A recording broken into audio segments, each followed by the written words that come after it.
ਕਰ ਰਹੇ ਨੇ।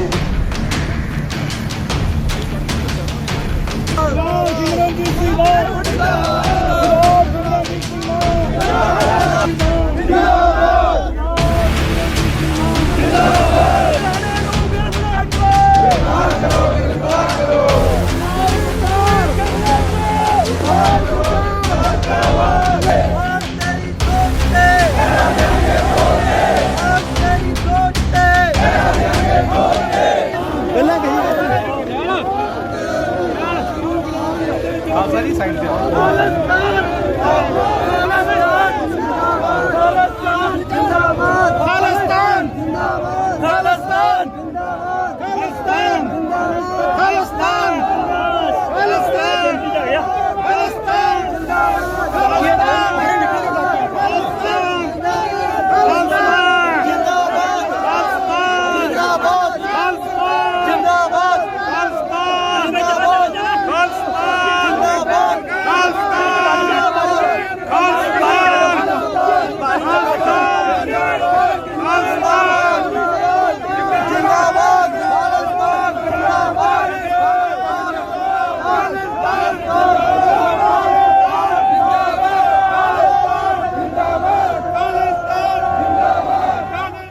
देखो मेरा यही कहना है भी इस टाइम के उत्ते जिहड़ा महाराज साहब नूं 6 साल हो चुके हैं बेअदबी वास्ते साडी सिख कौम कित्थे है इस टाइम जिहड़े पंजाब दे विच सारे गुरुद्वारा साहब दे सारे पंजाब दे पिंडां नूं इत्थे इस टाइम दे उत्ते शमूलीयत पाउणी चाहीदी सीगी क्योंकि गुरु साहब सारिआं दे सांझे ने आपां सवेरे शाम नितनेम लैंदे आ गोल्डन टैंपल दे विच भी सारे गुरु घरां दे विच सारे पिंडां दे विच गुरु साहब बने होए ने सो सानूं सारिआं नूं बरगाड़ी विखे अपनी शमूलीयत पाउणी चाहीदी है और अपने गुरु साहब दी बेअदबी दा बदला लैना चाहीदा है। जिहड़े लोकां ने साडे गुरु साहब की बेअदबी की है उन्होंने जल्द तो ज़्यादा सज़ा मिलनी चाहिए है और सारे पंजाब नूं इस रोस दे विच जाना चाहिए है।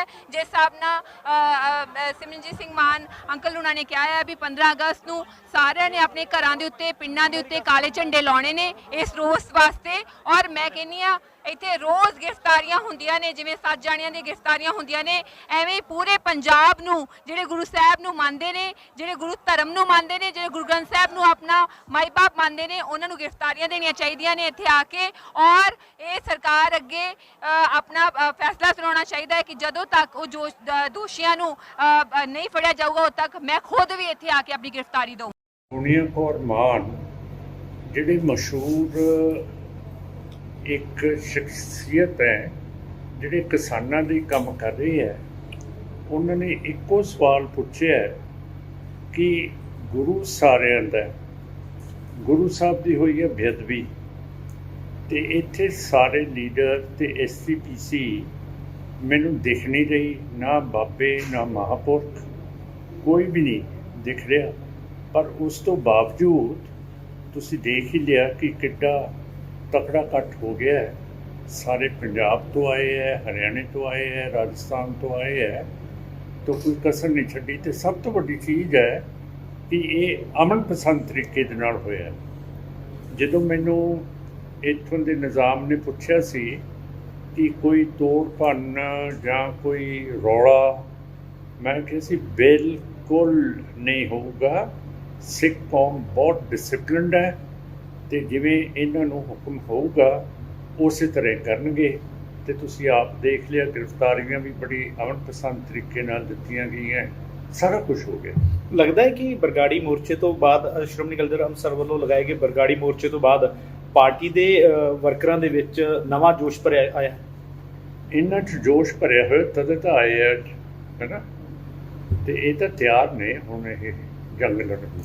ਤੇ ਕੀ ਅੱਜ ਕੀ ਐਲਾਨ ਕੀ ਕੀਤਾ ਗਿਆ ਕਿ ਲੋਕਾਂ ਨੂੰ ਕੀ ਅਪੀਲ ਕੀਤੀ ਗਈ ਹੈ? ਅਸੀਂ ਸਾਰਿਆਂ ਦਾ ਸ਼ੁਕਰੀਆ ਕੀਤਾ ਗੁਰੂ ਮਹਾਰਾਜ ਦਾ ਸ਼ੁਕਰੀਆ ਕੀਤਾ ਜਿਨ੍ਹਾਂ ਨੇ ਇੰਨੀ ਸਾਨੂੰ ਇੱਜ਼ਤ ਬਖਸ਼ਾਈ ਹੈ ਸੰਗਤ ਤੋਂ ਤੇ ਅਸੀਂ ਕਿਹਾ ਕਿ 15 ਤਰੀਕ ਨੂੰ ਕਾਲੇ ਝੰਡੇ ਕਿਸਾਨਾਂ ਨੇ ਵੀ ਲਹਿਰਾਉਣੇ ਹੈ ਤੇ ਅਸੀਂ ਵੀ ਲਹਿਰਾਈਏ ਤੇ ਸਾਰਾ ਪੰਜਾਬ ਜਿੱਥੇ ਵੀ ਸਿੱਖ ਬੈਠੇ ਹੈ ਹਰਿਆਣਾ ਕਿਤੇ ਵੀ ਬਾਹਰ ਦੇ ਮੁਲਕਾਂ ਨੂੰ 15 ਤਰੀਕ ਨੂੰ ਉਹ ਕਾਲਾ ਦਿਵਸ ਮਨਾਉਣ ਕਿਉਂ ਕਰਕੇ ਜਿਹੜੀ ਕੌਨਸਟੀਟਿਊਸ਼ਨ ਸੰਵਿਧਾਨ ਹੈ ਨਾ ਉਹਦੇ ਵਿੱਚ ਸਾਡੇ 2 ਨੁਮਾਇੰਦੇ ਸੀ ਜਦੋਂ ਇਹ ਲਿਖੀ ਗਈ ਹੈ 1950 ਤੋਂ ਪਹਿਲਾਂ ਤੇ ਜਦੋਂ ਸਾਹਿਬ ਭੁਪਿੰਦਰ ਸਿੰਘ ਮਾਨ ਤੇ ਸਾਹਿਬ ਹੁਕਮ ਸਿੰਘ ਨੇ ਦੇਖਿਆ ਸਾਡੇ 2 ਨੁਮਾਇੰਦਿਆਂ ਨੇ ਕਿ ਹਿੰਦੂ ਲੀਡਰਸ ਨੇ ਸਾਨੂੰ ਧੋਖਾ ਦਿੱਤਾ ਹੈ ਤੇ ਲਿਖਤਾ ਹੈ ਕਿ ਸਿੱਖ ਹਿੰਦੂ ਧਰਮ ਦਾ ਇੱਕ ਹਿੱਸਾ ਹੈ, ਸੋ ਉਹਨਾਂ ਨੇ ਸੰਵਿਧਾਨ ਦੇ ਉੱਤੇ ਦਸਤਖਤ ਹੀ ਨਹੀਂ ਕੀਤੇ ਹੈਗੇ। ਹੁਣ ਤੁਸੀਂ ਮੈਨੂੰ ਪੁੱਛਦੇ ਹੋ ਤੁਸੀਂ ਮੰਨਦੇ ਹੋ ਸੰਵਿਧਾਨ 'ਚ? ਮੈਂ ਕਹਿੰਦਾ ਮੈਂ ਕਾਨੂੰਨ ਦੇ ਨਾਲ ਚੱਲਦਾ ਹੈ, ਪਰ ਜਦੋਂ ਸਾਡੇ ਬਜ਼ੁਰਗਾਂ ਨੇ ਇਹਨੂੰ ਰੱਦ ਕਰਤਾ ਹੈ ਤੇ ਮੈਂ ਫਿਰ ਕਿਹੜੇ ਬਾਗ ਦੀ ਮੂੜੀ ਹੋ ਸਕਦਾ ਕਿ ਜਿਹੜਾ ਮੈਂ ਇਸ ਦੇ ਅਧੀਨ ਹੋਵਾਂ। ਗ੍ਰਿਫਤਾਰੀਆਂ ਇਸ ਤਰ੍ਹਾਂ ਲਗਾਤਾਰ ਜਾਰੀ ਰਹਿਣਗੀਆਂ ਜੀ? ਹਾਂ, ਗ੍ਰਿਫਤਾਰੀਆਂ ਰਹਿਣਗੀਆਂ ਜੀ। ਤੁਹਾਡੀ ਤੋ- ਕਿਰਪਾ ਹੋ ਜਾਊਗੀ ਤਾਂ ਇਹ ਗੱਲ ਅੱਗੇ ਚੱਲੂਗੀ ਤੇ ਅੰਤ ਨੂੰ ਸਾਨੂੰ ਇਨਸਾਫ ਮਿਲੂਗਾ। ਤੇ ਜਿਹੜੇ ਇੱਥੇ ਸਰਕਾਰ ਦੇ ਵਿਟਨੈਸਿਸ ਹੈ ਜਿਨ੍ਹਾਂ ਨੇ ਗਵਾਹੀ ਦੇਣੀ ਹੈ ਗੋਲੀ ਕਾਂਡ ਦੇ ਖਿਲਾਫ, ਰਾਮ ਰਹੀਮ ਦੇ ਖਿਲਾਫ, ਉਹਨਾਂ ਨੂੰ ਅਜੇ ਤੱਕ ਅਸਲਾ ਨਹੀਂ ਦਿੱਤਾ। ਜਿਹੜੇ SIT ਦੇ ਵੱਡੇ ਅਫਸਰ ਹੈ ਪਵਾਰ ਸਾਹਿਬ, ਉਹਨਾਂ ਨੇ ਲਿਖਤੀ ਤੌਰ 'ਤੇ ਕਿਹਾ ਕਿ ਇਹਨਾਂ ਨੂੰ ਲਾਇਸੈਂਸ ਤੇ ਅਸਲਾ ਮਿਲਣਾ ਚਾਹੀਦਾ ਹੈ। ਜੇ ਸਰਕਾਰ ਹੁਣ ਆਪਣੇ ਗਵਾਹਾਂ ਦਾ ਖਿਆਲ ਨਹੀਂ ਰੱਖੂਗੀ, ਇਹਦਾ ਮਤਲਬ ਸਰਕਾਰ ਇਸ ਕੇਸ ਨੂੰ, ਪਤਾ ਤਾਂ ਹੈ ਸਾਨੂੰ, ਫੇਲ ਕਰ ਰਹੀ ਹੈ।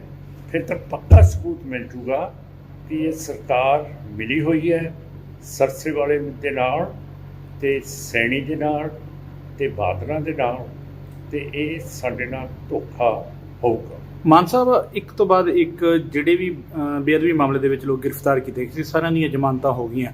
ਕੀ ਲੱਗਦਾ ਹੈ ਸਰਕਾਰ SIT ਤੇ ਪੂਰਾ ਕੰਟਰੋਲ ਨਹੀਂ ਕਰ ਪਾ ਰਹੀ ਹੈ? SIT ਸਹੀ ਪੱਖ ਨਾਲ ਜਿਹੜੀ ਹੈਗੀ ਆ ਇਨਕੁਆਇਰੀ ਨਹੀਂ ਕਰ ਰਹੀ, ਜਾਂ ਸਰਕਾਰ ਦੀ ਮਨ 'ਚ ਕੋਈ ਖੋਟ ਹੈ? ਇਹ ਹੈ ਕਿ ਸਿੱਖਾਂ ਦਾ ਜਿਹੜਾ ਇਸ ਮੁਲਕ ਦੇ ਵਿੱਚ ਰੋਹਬ ਤੇ ਇੱਜ਼ਤ ਹੋਣੀ ਚਾਹੀਦੀ ਹੈ, ਉਹ ਅੱਜ ਨਹੀਂ ਰਹੀ। ਤੇ ਹਾਈ ਕੋਰਟ ਤੇ ਜਿਹੜੀਆਂ ਅਦਾਲਤਾਂ ਹੈ ਇਹ ਹਿੰਦੂਤਵਾ ਦੇ ਹਿੱਤ ਦੇ ਵਿੱਚ ਫੈਸਲੇ ਕਰ ਰਹੀਆਂ। ਜਿਵੇਂ ਹੁਣ ਸ਼ਕਾਵਤ ਸਾਹਿਬ ਜਿਹੜੇ ਹਾਈ ਕੋਰਟ ਦੇ ਜੱਜ ਸੀਗੇ, ਉਹਨਾਂ ਦਾ ਮੇਲ ਜੋਲ ਬਾਦਲ ਸਾਹਿਬ ਦੇ ਨਾਲ ਬਹੁਤ ਹੈ। ਉਹਨਾਂ ਨੇ ਬਾਦਲ ਸਾਹਿਬ, ਸੈਣੀ ਤੇ ਸੁਖਬੀਰ ਨੂੰ ਤਾਂ ਬਿਲਕੁਲ ਕੇਸ ਦੇ ਵਿੱਚੋਂ ਕੱਢਤਾ, ਜਦ ਕਿ ਜੱਜ ਚਲਾਨ ਨਹੀਂ ਕੈਂਸਲ ਕਰ ਸਕਦਾ ਜਿੰਨਾ ਚਿਰ ਚਲਾਨ ਅਦਾਲਤ ਦੇ ਵਿੱਚ ਪੇਸ਼ ਨਾ ਹੋਵੇ। ਉਹਨੇ ਪਹਿਲਾਂ ਹੀ ਇਹ ਤਫਤੀਸ਼ ਰੱਦ ਕਰਤੀ ਹੈ। ਦੂਸਰਾ, ਜਿਹੜਾ ਹੁਣ ਇੱਕ ਜੱਜ ਹਾਈ ਕੋਰਟ ਨੇ ਫੈਸਲਾ ਕੀਤਾ ਹੈ ਕਿ ਜੇ ਸਰਕਾਰ ਨੇ ਸੈਣੀ ਨੂੰ ਗ੍ਰਿਫਤਾਰ ਕਰਨਾ ਹੈ ਤੇ ਇਹਨੂੰ 7 ਦਿਨ ਦੀ ਮੋਹਲਤ ਦਿੱਤੀ ਜਾਏ। ਤੁਸੀਂ ਦੱਸੋ ਕਿ ਸੈਣੀ ਜਦੋਂ ਇਹਨੇ ਸੈਂਕੜੇ ਸਿੱਖ ਮਾਰਤੇ, ਟੌਰਚਰ ਕੀਤੇ, ਆਪਣੇ ਜਿਨ੍ਹਾਂ ਨੂੰ ਇਹਨੇ ਮਾਰਨਾ ਸੀ ਉਹਨਾਂ ਨੂੰ ਕੋਈ ਮੋਹਲਤ ਦਿੰਦਾ ਸੀਗਾ ਕਿ 10 ਦਿਨ ਤੁਸੀਂ 4 ਦਿਨ ਸਾਹ ਲਿਓ ਫਿਰ ਤੁਹਾਨੂੰ ਮੈਂ ਸਾਹ ਘੁੱਟ ਦੇਣਾ? ਸੋ ਇਹ ਸਾਡੇ ਖਿਲਾਫ ਬਹੁਤ ਫੈਸਲੇ ਖਿਲਾਫ ਹੋ ਰਹੇ ਹੈ। ਤੇ ਸੁਪਰੀਮ ਕੋਰਟ ਦੇ ਵਿੱਚ ਵੀ ਸਾਡਾ ਜੱਜ ਹੈ ਨਹੀਂ ਗਾ, ਇਲੈਕਸ਼ਨ ਕਮਿਸ਼ਨ ਦੇ ਵਿੱਚ ਵੀ ਹੈ ਨਹੀਂ, ਕੋਈ ਵੀ ਗਵਰਨਰ ਕਿਸੇ ਵੀ ਸੂਬੇ ਦਾ ਸਿੱਖ ਹੈ ਨਹੀਂ ਗਾ। ਸੋ ਇਹ ਸਾਰਾ ਕੁਝ ਹੁਣ ਹੈਗਾ।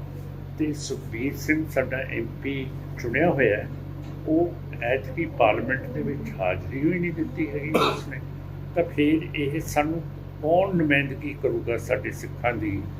ਜੇ ਅਕਾਲੀ ਦਲ ਬਾਦਲ ਜਿਹੜਾ ਕਹਿੰਦਾ ਹੈ ਕਿ ਅਸੀਂ ਸਿੱਖਾਂ ਦੀ ਨੁਮਾਇੰਦਗੀ ਜਾਤ ਹੈ, ਜੇ ਉਹ ਪਾਰਲੀਮੈਂਟ 'ਚ ਹੀ ਨਹੀਂ ਜਾਊਗਾ ਤਾਂ ਫਿਰ ਸਾਡੀ। ਮਾਨ ਸਾਹਿਬ, ਇੱਕ ਨਾ ਤੁਸੀਂ ਗੱਲ ਕਹੀ ਹੈ ਕਿ ਹਾਈ ਕੋਰਟ ਨੇ ਜਾਂਚ ਰੱਦ ਕਰ ਦਿੱਤੀ। ਹਾਈ ਕੋਰਟ ਨੇ ਇੱਕ ਆਪਣੀ ਜਜਮੈਂਟ ਦੇ ਵਿੱਚ ਇੱਕ ਕਿਹਾ ਸੀਗਾ ਕਿ ਜੋ IG ਕੁੰਵਰ ਵਿਜੇ ਪ੍ਰਤਾਪ ਸੀ, ਉਹਨੇ ਆਪਣੀ ਸਿਆਸੀ ਜ਼ਮੀਨ ਤਲਾਸ਼ਣ ਦੇ ਲਈ ਉਹ ਸਾਰੀ ਗਰਾਊਂਡ ਉਸ ਬਣਾਈ ਹੈ, ਆਪਣੀ ਸਿਆਸੀ ਗਰਾਊਂਡ ਬਣਾਈ ਹੈ।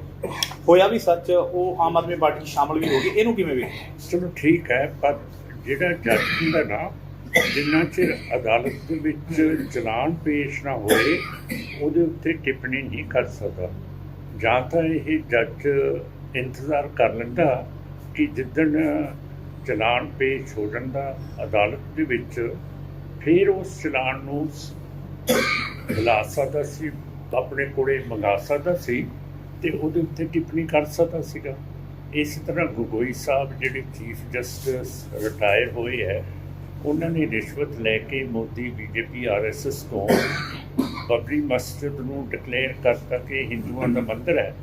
ਉਸ ਤੋਂ ਬਾਅਦ ਗਗੋਈ ਸਾਹਿਬ ਨੂੰ ਮੈਂਬਰ ਬਣਾਤਾ ਰਾਜ ਸਭਾ ਪਾਰਲੀਮੈਂਟ ਦਾ।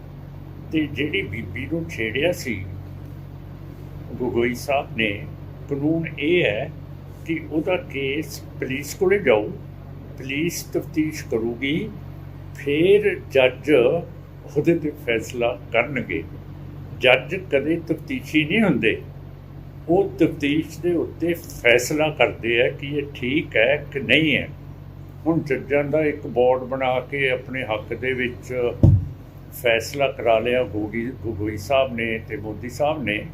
ਇਹ ਤਾਂ ਕਾਨੂੰਨ ਦੀ ਇਹ ਬਹੁਤ ਬੇਕਦਰੀ ਇਹ ਹੁਕੂਮਤ ਕਰ ਰਹੀ ਹੈ, ਨਾਲੇ ਜੱਜ ਨਾਲੇ ਹਾਈ ਕੋਰਟ। ਸਰ ਪਿਛਲੇ ਦਿਨੀ ਨਵਜੋਤ ਸਿੰਘ ਸਿੱਧੂ ਇੱਥੇ ਫਰੀਦਕੋਟ ਆਏ ਸਨ, ਕਿਉਂਕਿ ਕਾਂਗਰਸ ਨੇ ਪਹਿਲਾਂ ਵੀ ਕਿਹਾ ਸੀ ਬੇਅਦਬੀ ਇਨਸਾਫ ਦੇਵਾਂਗੇ।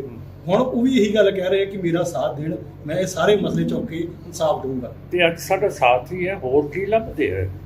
ਕਿਉਂਕਿ ਨਾ ਜਿਹੜੀ ਸਰਕਾਰ ਬਣਨ ਤੇ ਦੁਬਾਰਾ ਇੰਨੀਆਂ ਸਰਕਾਰ ਰੈਜ਼ੋਲੂਸ਼ਨਸ ਪਾਸ ਕਰਤੀਆਂ ਹੈ ਅਸੀਂ, ਤੇ ਸਾਡੀ ਤਾਂ ਜਿਹੜਾ ਬੰਦਾ ਸਾਨੂੰ ਇਨਸਾਫ ਦਊਗਾ ਅਸੀਂ ਉਹਦੇ ਤੋਂ ਦੂਰ ਥੋੜ੍ਹੀ ਹੈ। ਹੁਣ ਐ ਤਾਂ ਨਾ ਹੁਣ ਸਿੱਧੂ ਸਾਹਿਬ ਕਹਿਣ ਕਿ ਅਸੀਂ ਉਹਨਾਂ ਦੇ ਖਿਲਾਫ ਹੈਗੇ ਹਾਂ। ਜੇ ਸਾਨੂੰ ਇਨਸਾਫ ਮਿਲ ਜੇ ਤਾਂ ਅਸੀਂ ਉਹਨਾਂ ਦਾ ਵੀ ਸ਼ੁਕਰੀਆ ਕਰਾਂਗੇ। ਸਿੱਧੂ ਸਾਹਿਬ ਕਹਿੰਦੇ ਆ ਕਿ ਨਵੀਂ ਜਦੋਂ ਦੁਬਾਰਾ ਸਰਕਾਰ ਬਣੇਗੀ ਉਦੋਂ ਇਨਸਾਫ ਦੇਵਾਂਗੇ। ਫਿਰ ਉਹ ਤਾਂ ਸ਼ਾਇਦ ਉਹਨਾਂ ਦੀ ਨਾ ਬਣੇ, ਤਾਂ ਮਤਲਬ ਸਿੱਧੂ ਸਾਹਿਬ ਫਿਰ ਝੂਠ ਬੋਲ ਰਹੇ ਹੈ।